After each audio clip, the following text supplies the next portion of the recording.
हिंद आप सभी का स्वागत है आपके अपने चैनल लक्ष्य तक पर। पेट 2025 की इस स्पेशल क्लास में आज हम पढ़ने वाले हैं संपूर्ण भारतीय संविधान। जी हाँ दोस्तों, अगर आप अभी तक भारतीय संविधान के बारे में नहीं पढ़े और इस बार आपको पेट का पेपर देना है तो टेंशन मत लीजिए, एक क्लास को ज़रूर पूरा देख लीजिए और यहाँ से हम आपको पूरा का पूरा सिलेबस रिवीजन करा देंगे।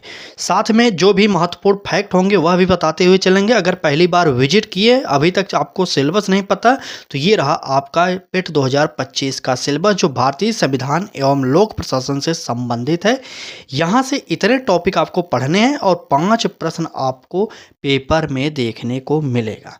तो चलिए याद कर लीजिए इन टॉपिकों को, क्योंकि यहाँ से हम आपके सामने प्रश्न रखने वाले हैं और आप जरूर कमेंट करके बताइएगा यह क्लास कैसी लग रही है आपको। चलिए सबसे पहले चलेंगे पहले प्रश्न पर और बताइए यह प्रश्न क्या आज से पहले आपने कभी पढ़ा था। इसमें कई सारे प्रश्न ऐसे हैं जो पेट परीक्षा में भी पूछे गए हैं प्रीवियस ईयर में, वह भी हम आपको साथ में बताते हुए चलेंगे। ठीक है, तो चलिए पहला प्रश्न बताइए, संसद शब्द यहाँ पर खाली स्थान दिया गया है को संदर्भित करता है। कौन सा शब्द है जो संदर्भित करेगा? क्या राज्यसभा करेगा, लोकसभा करेगा, राज्य विधायिका करेगा या राष्ट्रीय विधायिका करेगा? आप लोग जल्दी से कमेंट करिए और उत्तर बताइए कि संसद शब्द किसको संदर्भित करता है। चलिए, या पीडीएफ भी हम आपको प्रोवाइड करेंगे, अंतिम में बताएंगे कि किस प्रकार से आप पीडीएफ पा सकते हैं। ठीक है, अगर क्लास आप पूरा देखेंगे तो हम कहीं पर भी बीच में बता देंगे कि पीडीएफ हम आपको कैसे प्रोवाइड करते हैं। ठीक है, तो चलिए इस प्रश्न के उत्तर की अगर बात किया जाए तो संसद शब्द जो है राष्ट्रीय विधायिका को संदर्भित करेगा। हमारा यहाँ से जो उत्तर निकलेगा वो निकल जाएगा डी ऑप्शन हमारा सही हो जाएगा। ठीक है, राष्ट्रीय विधायिका को संदर्भित करता है संसद शब्द। आगे बढ़िए, अगला प्रश्न देखते हैं क्या कह रहा है हमारा अगला प्रश्न। कह रहा है सर्वप्रथम संशोधनात्मक सरकार किस देश में आरंभ की गई। यहाँ पर इंपॉर्टेंट प्रश्न है, आपसे पूछा जाएगा आपके पेपर में, नोट कर लीजिए। ठीक है, कि सर्वप्रथम संशोधनात्मक सरकार किस देश में आरंभ की गई? क्या ग्रेट ब्रिटेन में, बेल्जियम में या फ्रांस में या इनमें से कोई नहीं? मतलब इसका कहने का क्या हुआ, जो सांसद जो होते हैं ना अपने यहाँ पर सांसद होते हैं, वही पूछा जा रहा है सबसे पहले यह प्रथा कहाँ पर स्टार्ट की गई थी। चलिए बताइए बताइए जल्दी। ठीक ठीक, अगर क्योंकि सांसद की जो पद की सदस्यता है ये सब लिए गए हैं ग्रेट ब्रिटेन के संविधान से, तो हमारा उत्तर भी जो निकलेगा वो निकल जाएगा ग्रेट ब्रिटेन। यहाँ पर हमारा ए ऑप्शन सही हो जाएगा। प्रश्नों की श्रृंखला अधिक होने के कारण हम आपको सुपर फास्ट तरीके से प्रोवाइड कर रहे हैं, आप लोग थोड़ा सा ध्यान दीजिएगा। हम आपको इतनी जल्दी मैराथन क्लास प्रोवाइड कर देंगे, कम से कम अगर 15 मिनट का समय आप देंगे तो लगभग 30 से 35 प्रश्न इस क्लास में आपको मिल जाएंगे। ठीक है, तो जुड़े रहिएगा अंतिम समय तक, क्योंकि यहाँ से प्रश्न आपके पेपर में आएंगे। चलिए अगला प्रश्न देखेंगे। अगले प्रश्न में कहा रहा है कि निम्नलिखित में से किसे देश के लोकतंत्र का मंदिर कहा जाता है। आप तो बहुत कथन सुने होंगे कि लोकतंत्र का मंदिर ये होता है ये होता है। अब आप बताइए कि लोकतंत्र का मंदिर किसे कहते हैं। ए ऑप्शन में दिया गया है राजघाट, बी ऑप्शन में दिया गया है सर्वोच्च न्यायालय, सी ऑप्शन में दिया गया विधानसभा और डी ऑप्शन में दिया गया है संसद। बताइए। चलिए, लोकतंत्र का मंदिर आपको पता होना चाहिए कि क्योंकि जहाँ पर हमारे पूरे देश के सांसद लोग बैठकर पूरे देश को चलाने की, पूरे देश को संवारने की जो बात करते हैं उसी को कहेंगे। और कहाँ पर हमारे देश के सांसद बैठते हैं तो संसद भवन में। तो हमारा उत्तर जो निकलेगा वो हो जाएगा डी ऑप्शन, संसद हमारा सही ऑप्शन हो जाएगा। ठीक है, चलिए अगर क्लास अच्छी लग रही हो तो लाइक कर दीजिएगा। अभी तक आप हमारे चैनल पर पहली बार आए हैं तो इस क्लास को ज़रूर पूरा देखिएगा, उसके बाद आप हमारे साथ जुड़ जाइएगा। ठीक है, चलिए अगला प्रश्न देखेंगे। कह रहा है कि भारत में किस प्रकार की सरकार है। आप तो जानते होंगे भारत में किस प्रकार की सरकार है, ये तो सिंपल फंडा है, आप बताइए जल्दी से। चलिए, ए ऑप्शन कह रहा है राजतंत्र, बी ऑप्शन कह रहा है संप्रदायवादी, सी ऑप्शन कह रहा है संसदीय और डी ऑप्शन कह रहा है इनमें से कोई नहीं। बताइए कि भारत में किस प्रकार की सरकार चलती है। चलिए चलिए जल्दी बताइए। यह हमारा जो पहला टॉपिक है, यह टॉपिक है संघीय विधायिका। इसके बाद हम सर्वोच्च न्यायालय के बारे में पढ़ेंगे, उसके बाद उच्च न्यायालय, अधीनस्थ न्यायालय। ये सारे के सारे टॉपिक आज हम आपको दिखाएंगे, क्योंकि यहाँ से प्रश्न आपके पेपर में आएंगे और यह सिलेबस में दिए गए टॉपिक भी हैं आपके। ठीक है, तो चलिए इस प्रश्न का उत्तर की बात कर लेते हैं। भारत में किस प्रकार की सरकार है? तो वो है संसदीय सरकार। हमारा यहाँ पर सी ऑप्शन यहाँ पर सही हो जाएगा। ठीक है, संसदीय, मैंने पहले ही बताया कि संसदीय सरकार हमारे भारत में चलती है। और संसद का जो पद है ये कहाँ, किस देश के संविधान से लिया गया? वो है ग्रेट ब्रिटेन के संविधान से। ठीक है, इतना आप जानते रहिएगा। चलिए आगे बढ़ते हैं, अगला प्रश्न देखते हैं। भारत का सर्वोच्च विधायी निकाय है, भारत का सर्वोच्च विधायी निकाय कौन सा है? ए ऑप्शन का है सर्वोच्च न्यायालय, बी ऑप्शन का है राज्यसभा, सी ऑप्शन का है लोकसभा और डी ऑप्शन का है संसद। बताइए सर्वोच्च, सर्वोच्च की अगर बात कर रहा है, विधायी मतलब विधायी का कानून बनाने का अधिकार किसको है सबसे अधिक? तो उत्तर हो जाएगा हमारा संसद को। संसद किसी भी बात पर, किसी भी काम पर कानून बना सकती है, उसके पास यह अधिकार होता है। अब बताइए कि संसद को यह अधिकार किस अनुच्छेद के अंतर्गत प्रदान किया गया है? चलिए बताइए किस अनुच्छेद के अंतर्गत यह कानून बनाती है? आप लोग कमेंट करिए, देखते हैं कितने लोग संविधान के ज्ञाता हैं जो हमारे साथ जुड़े हैं और कमेंट करके जरूर बताएंगे। ठीक है, इस प्रश्न के उत्तर की बात करेंगे तो डी ऑप्शन आप लोग नोट करिए, संसद हो जाएगा हमारा डी ऑप्शन सही। ठीक, चलिए आगे बढ़ते हैं, अगला प्रश्न देखते हैं। यहाँ से हमारा टॉपिक चालू होगा दूसरा। अब ये टॉपिक कौन सा है? ये टॉपिक है हमारा सर्वोच्च न्यायालय। बिल्कुल सही आपने सुना, सर्वोच्च न्यायालय हमारा टॉपिक चालू हो जाएगा। और पहला प्रश्न होगा, भारत में न्यायिक प्रणाली किस पर आधारित है? बताइए भारत में जो है न्यायिक प्रणाली है वो किस पर आधारित है? ए ऑप्शन का है संविधान पर, बी ऑप्शन का है नियमित कानून की उचित प्रक्रिया पर और सी ऑप्शन का है परंपरा पर और डी ऑप्शन का है कानून द्वारा स्थापित प्रक्रिया पर। बताइए। चलिए, भारत में न्यायिक प्रणाली किस पर आधारित है? बिल्कुल सही, अगर न्यायिक प्रणाली की बात किया जाए तो कानून द्वारा स्थापित जो प्रक्रिया है भारत की न्याय प्रणाली इसी पर आधारित है। हमारा डी ऑप्शन यहाँ से सही हो जाएगा। आप लोग इसे इम्पोर्टेंट जरूर नोट कर लीजिएगा। ठीक है, इससे पहले आपने हमारे पेट 2025 के लिए पिछले क्लासेज को नहीं देखा तो एक बार चैनल के प्लेलिस्ट पर जाइए, वहाँ पर बहुत सारी क्लासेज हैं, उसमें से कुछ क्लासेज मैराथन भी आपको प्रोवाइड कर दी गई हैं। जैसे अभी कल या परसों में हिंदी की महामैराथन क्लास आपको प्रोवाइड किया था, पूरा का पूरा सिलेबस वहाँ पर आपको प्रोवाइड किया गया। मुश्किल से 25 से 30 मिनट में अच्छे अच्छे प्रश्नों की श्रृंखला वहाँ पर भी प्रोवाइड की गई। एक जीके जीएस की मैराथन हुई है हमारे क्लास चैनल पर, उसको भी आप जरूर देख लीजिएगा। ठीक है, क्योंकि यहाँ से प्रश्न आपके पेपर में बनने की प्रबल संभावनाएं हैं। ठीक, चलिए आगे बढ़ते हैं, अगला प्रश्न देखते हैं क्या कर रहा है हमारा अगला प्रश्न। अगले प्रश्न में कह रहा है संविधान के किस भाग में संघीय न्यायपालिका है? इंपॉर्टेंट है, पूछ रहा है सब भारत के संविधान में किस भाग में संघीय न्यायपालिका है? ए ऑप्शन कर है भाग 4, बी ऑप्शन कर है भाग 5, सी ऑप्शन कर है भाग 8 और डी ऑप्शन कर है इनमें से कोई नहीं। आप लोग जल्दी से कमेंट करिए कि संघीय न्यायपालिका का उल्लेख संविधान में कहाँ पर है। चलिए बताइए। बिल्कुल सही, अगर आपने उत्तर दे दिए भाग 5 तो यहाँ पर आप बिल्कुल सही हैं, क्योंकि यह हमारा उत्तर भाग 5 एकदम सही है। ठीक है, अब आपके पास आखिरी समय है, आप आज खुद देख लीजिए कितना तारीख है, मुश्किल से आप समझ लीजिए 6 से 7 सितंबर आपका पेपर है।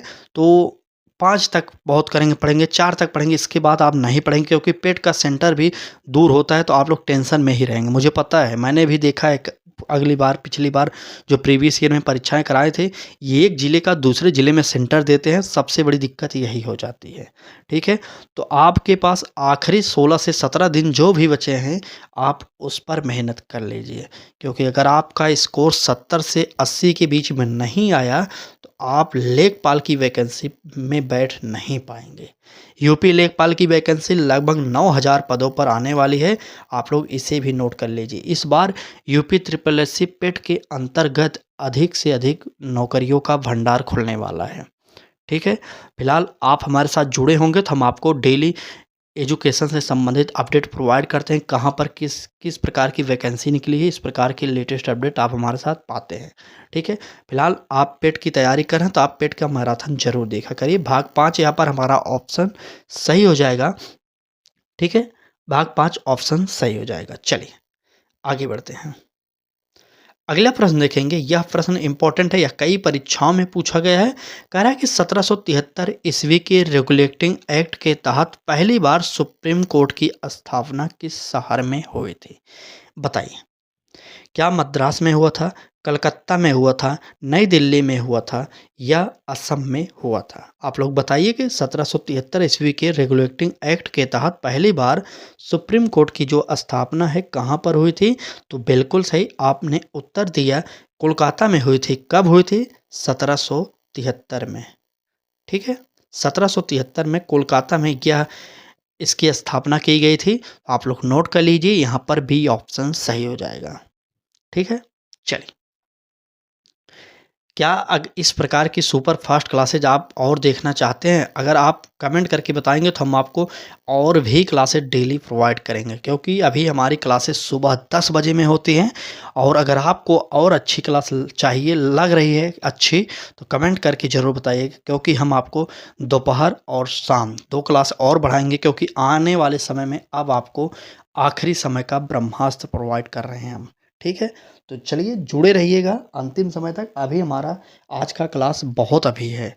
तो चलिए इस प्रश्न को देखते हैं, हमारा क्या कह रहा है यह प्रश्न। इस प्रश्न में कह रहा है कि निम्नलिखित में से कौन सा अनुच्छेद भारतीय संविधान में सर्वोच्च न्यायालय की स्थापना और गठन के बारे में है? यहाँ पर हम पढ़ रहे हैं टॉपिक सर्वोच्च न्यायालय। पहला टॉपिक हमारा इस क्लास का था संघीय विधायिका, दूसरा टॉपिक सर्वोच्च न्यायालय, इसके बाद अगला टॉपिक जो होगा उच्च या अधीनस्थ न्यायालय। आपका सिलेबस पूरा का पूरा यहाँ पर कवर करने की कोशिश कर रहे हैं हम। ठीक है, चलिए बताइए, इस प्रश्न का उत्तर दीजिए। तो कह रहा है कि निम्नलिखित में से कौन सा अनुच्छेद भारतीय संविधान में सर्वोच्च न्यायालय की स्थापना और गठन के बारे में है? ए ऑप्शन करा 120, बी ऑप्शन करा 124, सी ऑप्शन करा 118 और डी ऑप्शन करा 122। चलिए बता दीजिए कौन सा उत्तर हमारा सही हो जाएगा। चलिए बिल्कुल सही, बिल्कुल बिल्कुल। चलिए उत्तर जो जितने भी लोग दे रहे हैं बी ऑप्शन उनका सही हो जाएगा। 124 अनुच्छेद 124 में भारतीय संविधान में सर्वोच्च न्यायालय की स्थापना का बात किया गया है। तो आप लोग याद कर लीजिए 124 जो अनुच्छेद है वह सर्वोच्च न्यायालय से संबंधित है। यहाँ पर आपका यह प्रश्न इम्पोर्टेंट हो जाएगा। ठीक है, चलिए आगे बढ़ते हैं, अगला प्रश्न देखेंगे क्या कर रहा है हमारा अगला प्रश्न। अब यहाँ से स्टार्ट होगा हमारा एक नया टॉपिक, जिस टॉपिक का नाम है उच्च या अधीनस्थ न्यायालय। आपका सिलेबस पूरा का पूरा यहाँ पर कवर करने की कोशिश हम कर रहे हैं। ठीक है, तो बने रहिएगा, अपना सपोर्ट करिएगा हमारे साथ, क्योंकि आपके एक लाइक और एक शेयर और एक सब्सक्राइब के दम पर ही हमारे अंदर यह ऊर्जा आती है कि हम आपको अधिक से अधिक मैटर और अच्छे तरीके से प्रोवाइड कर सकें। ठीक है, चलिए प्रश्न को देखेंगे। कह रहा है भारत में राज्यों के उच्च न्यायालय के विषय में प्रावधान भारतीय संविधान के किस भाग में किया गया है? यह भी इम्पोर्टेंट प्रश्न है, आप लोग बताइएगा। चलिए बताइए जल्दी से। भारत में राज्यों के उच्च न्यायालयों के विषय में प्रावधान भारतीय संविधान के किस भाग में है? भाग 5 में है, भाग 3 में है, भाग 4 में है, भाग 6 में है, या आप जल्दी कमेंट कर दीजिए और उत्तर जल्दी से बता दीजिए। चलिए चलिए जल्दी बताइए। बिल्कुल सही, आपने अगर उत्तर दे दिए भाग 6 तो यह हमारा प्रश्न उत्तर सही हो जाएगा, क्योंकि यहाँ पर भाग 6 में इसका उल्लेख किया गया है। ठीक है, भाग 6 में इसका उल्लेख किया गया और डी ऑप्शन यहाँ पर हमारा सही हो जाएगा। आगे बढ़ते हैं, अगला प्रश्न देखेंगे क्या कह रहा है हमारा अगला प्रश्न। अगले प्रश्न में कह रहा है कि किस अनुच्छेद में कहा गया है कि प्रत्येक राज्य के लिए एक उच्च न्यायालय होगा? यहाँ पर यह इम्पोर्टेंट प्रश्न है, बताइए। प्रश्न नहीं समझ पाए एक बार फिर से पढ़िए। कह रहा है कि किस अनुच्छेद में कहा गया है कि प्रत्येक राज्य के लिए एक उच्च न्यायालय होगा? ए ऑप्शन करें अनुच्छेद 214, बी ऑप्शन करें अनुच्छेद 114, सी ऑप्शन करें अनुच्छेद 241 और डी ऑप्शन करा इनमें से कोई नहीं। बताइए। चलिए प्रत्येक राज्य के लिए एक उच्च न्यायालय होगा, यह हमारा अनुच्छेद संबंधित होगा 214 से। इसका वर्णन 214 में किया गया। आप लोग अनुच्छेद भी याद करिए, क्योंकि यहाँ से प्रश्न आपके पेपर में पूछे गए हैं। आप प्रीवियस ईयर का प्रश्न आप देख सकते हैं, ठीक है। अगर आपको कहीं नहीं मिलता है तो प्रीवियस ईयर अभी तक आपने हल नहीं किया, यूपी ट्रिपल एस सी पेट का जितनी भी बार प्रीवियस ईयर में पेपर हुआ अभी आप हल नहीं किए, आप हमारे इस वीडियो के कमेंट बॉक्स में कमेंट करिएगा, हम आपको तुरंत प्रोवाइड कर देंगे। क्योंकि किसी भी परीक्षा को अच्छे तरीके से पास करने के लिए एक ही लक्ष्य होना चाहिए कि सबसे पहले पिछली परीक्षाओं के प्रश्नों को देखें और उसका पैटर्न समझें कि क्या फॉलो कर रहा है वह नियम, ठीक है। तो चलिए इस प्रश्न के उत्तर की बात की हमने। 214 में प्रत्येक राज्य के अंतर्गत एक उच्च न्यायालय होगा, इसके अंतर्गत हम देख चुके हैं। चलिए अगला प्रश्न देखेंगे क्या कह रहा है हमारा अगला प्रश्न। कह रहा है भारत में पहली उच्च न्यायालय कब स्थापित किया गया था। पहली उच्च न्यायालय की बात कर रहा है। ए ऑप्शन 1860 में, बी ऑप्शन 1862 में, सी ऑप्शन 1867 में और डी ऑप्शन 1960 में। बताइए। चलिए भारत में पहली उच्च न्यायालय कब स्थापित की गई, अगर इसकी बात करें तो यह स्थापित की गई थी कहाँ पर, 1862 में। कहाँ पर की गई थी, जल्दी से बताइए। क्या कलकत्ता में किया गया था, कमेंट करके बताइए क्या कलकत्ता में किया गया था, कहाँ पर किया गया था। चलिए फिलहाल आप इसका आंसर जानते रहिएगा, 1862 में किया गया था भारत का पहला उच्च न्यायालय स्थापना कब हुआ, 1862 में, ठीक है। एक प्रश्न को 2 से 3 बार इसलिए पढ़ रहे हैं ताकि आप सुनते सुनते याद कर लें, ठीक है, और कुछ नहीं, ठीक है। इसलिए हम एक प्रश्न को 2 बार पढ़ रहे हैं ताकि आप याद यहीं कर लें, अलग से दोबारा ना पढ़ने की ज़रूरत पड़े, ठीक। चलें आगे बढ़ते हैं। अगले प्रश्न की बात करेंगे तो कह रहा है कि निम्नलिखित में से किसे किसी केंद्र शासित प्रदेश में उच्च न्यायालय स्थापित करने का अधिकार है। यह प्रश्न बहुत ही टफ है। अगर आप पॉलिटी को हल्के में ले रहे हैं ना तो यकीन मानिए यहीं से नंबर आपके कटेंगे।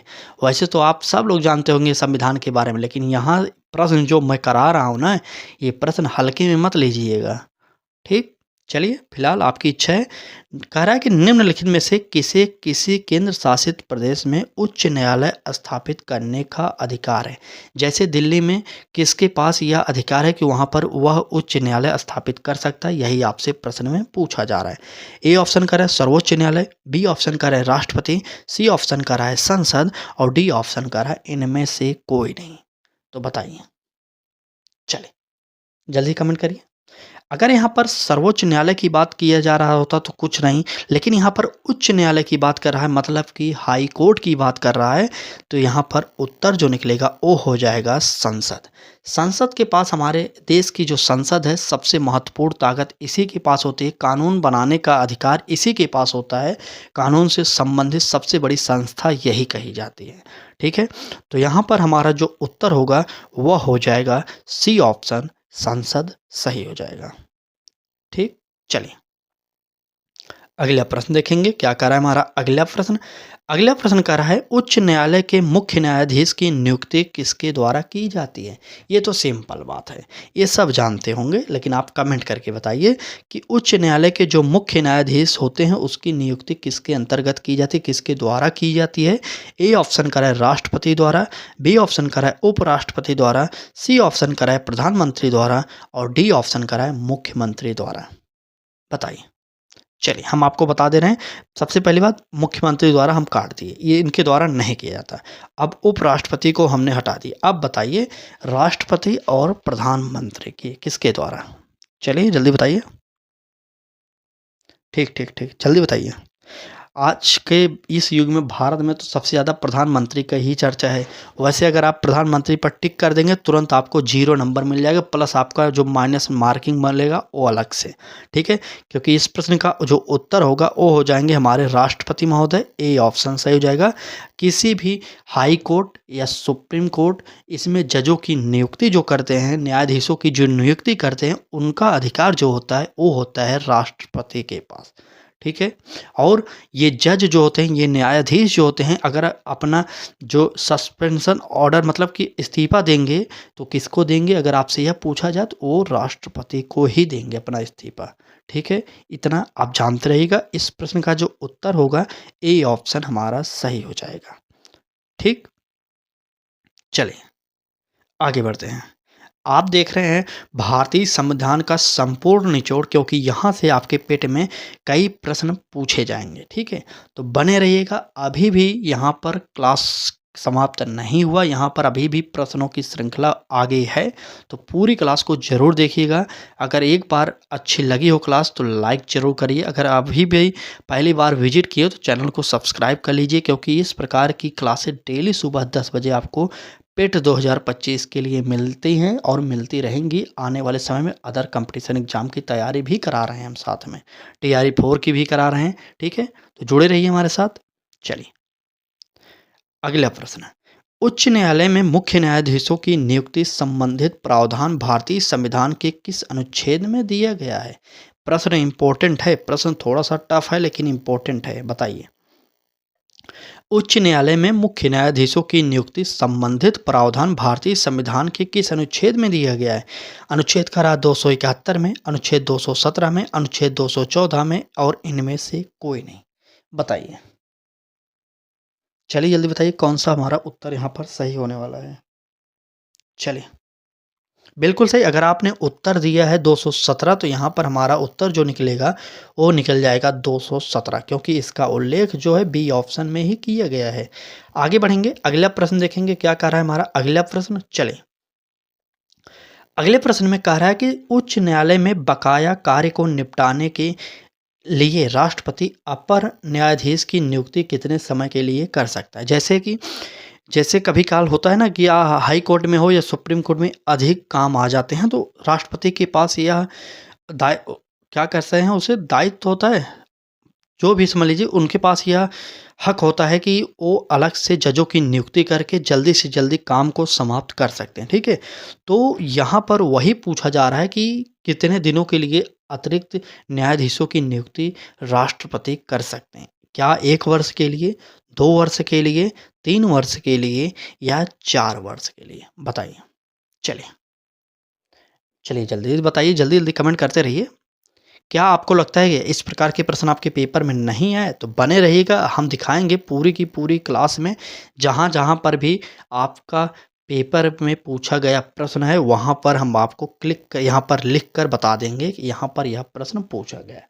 ठीक है, तो चलिए इस प्रश्न के उत्तर की बात करेंगे। तो वह इस प्रकार के जजों को राष्ट्रपति नियुक्त करेगा 2 साल के लिए, क्योंकि 2 साल का समय बहुत होता है। 2 साल के अंदर किसी भी कार्य को समाप्त किया जा सकता है। इस प्रश्न का उत्तर जो निकलेगा बी ऑप्शन सही हो जाएगा। ठीक है, चलिए आगे बढ़ते हैं। अगला प्रश्न देखेंगे क्या कर रहा है।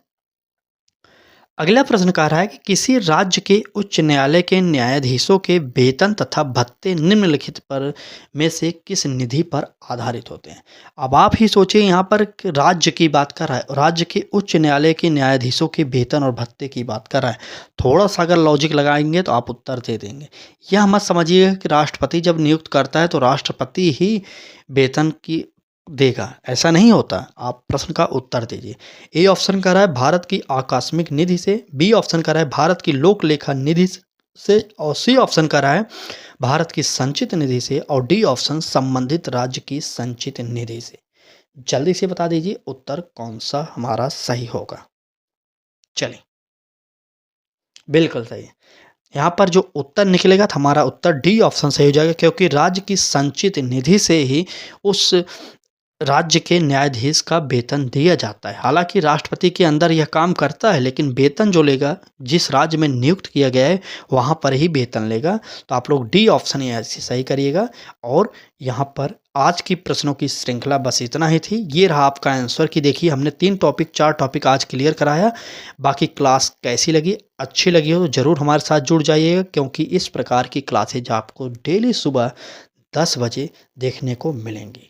ठीक है, आपकी राय क्या है इस क्लास के बारे में ज़रूर बताइएगा। फिलहाल आज की इस मैराथन क्लास में बस इतने ही प्रश्न थे। कल फिर मिलेंगे एक महामैराथन के साथ, क्योंकि अब की बार आपको 80+ स्कोर करना है और परीक्षा तक मैराथन हमारे साथ देखना है। ठीक है, धन्यवाद।